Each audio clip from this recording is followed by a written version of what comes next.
Okay சரி. தேர்தல் ஆணையத்தில் இன்றைய பர்சனல் ஹியரிங் கூப்பிட்டுருந்தாங்க, வந்து அட்டன் பண்ணோம். எதுவும் டெவலப்மெண்ட்டுகள் இருக்கிறா அப்படின்னு சொல்லி கேட்டாங்க. அப்போ அவங்க ஓ பன்னீர்செல்வம் தரப்பில் அட்டன் பண்ணியிருந்தாங்க.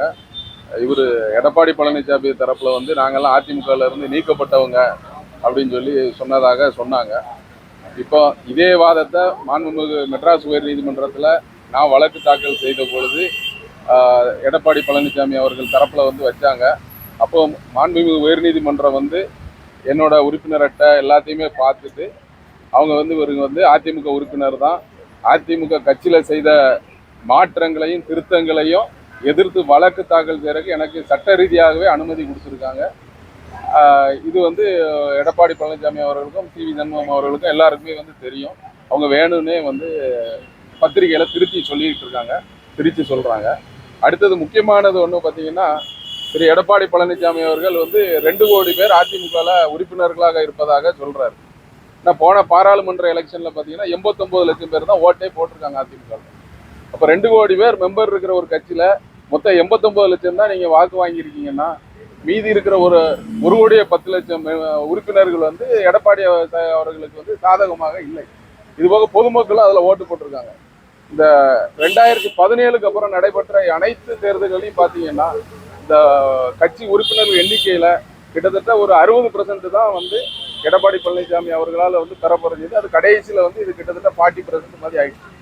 அதனால அவருக்கு ஒரு பெருவாரியான உறுப்பினர்களோட ஆதரவு இருக்கிறது அப்படிங்கிறதே ஒரு பொய்யான வாதம்.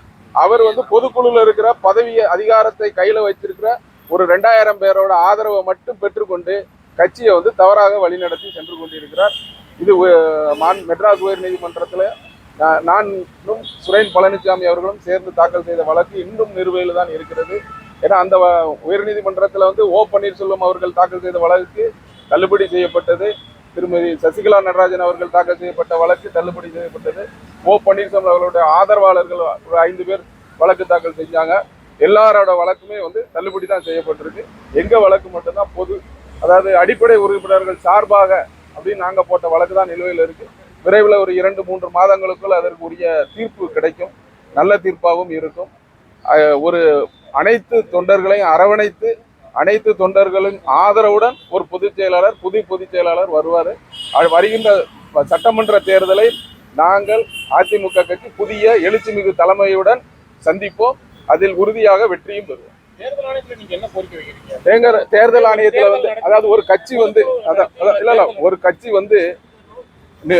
நம்ம பதிவு பண்ணணும்னா தேர்தல் ஆணையம் என்ன கேட்கறாங்க, கட்சி பைலா எங்கன்னு கேட்கறாங்க.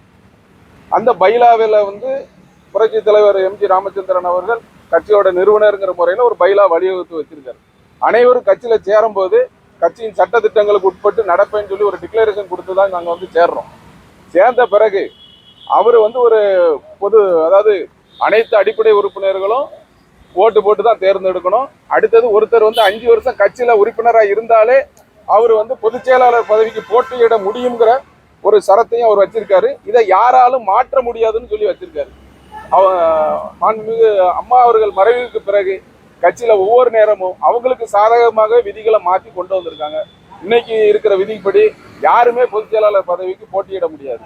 அதனால அப்ப இன்னைக்கு என்னன்னா, இந்த கட்சியோட விதிகள் இப்ப புதிய விதிகள் படி இந்த தலைமை தேர்ந்தெடுக்க பிறகு அது வேற கட்சி, அதிமுக எடப்பாடி பிரிவுன்னு வச்சுக்கிடுங்க. நாங்க ஒரிஜினல் அதிமுக நாங்க தான். அதற்குரிய பரிகாரத்தை தேடி நாங்கள் தேர்தல் ஆணையத்தை அணுகியிருக்கோம். விரைவில் எடப்பாடி பழனிசாமி அவர்கள்ட்ட இருந்து அதிமுகங்கிற பெயரை பயன்படுத்தக்கூடாதுங்கிற தடையும் சின்னமும் பறிக்கப்படும். அது தொண்டர்களுக்கே அது கிடைக்கும். Okay, thank you.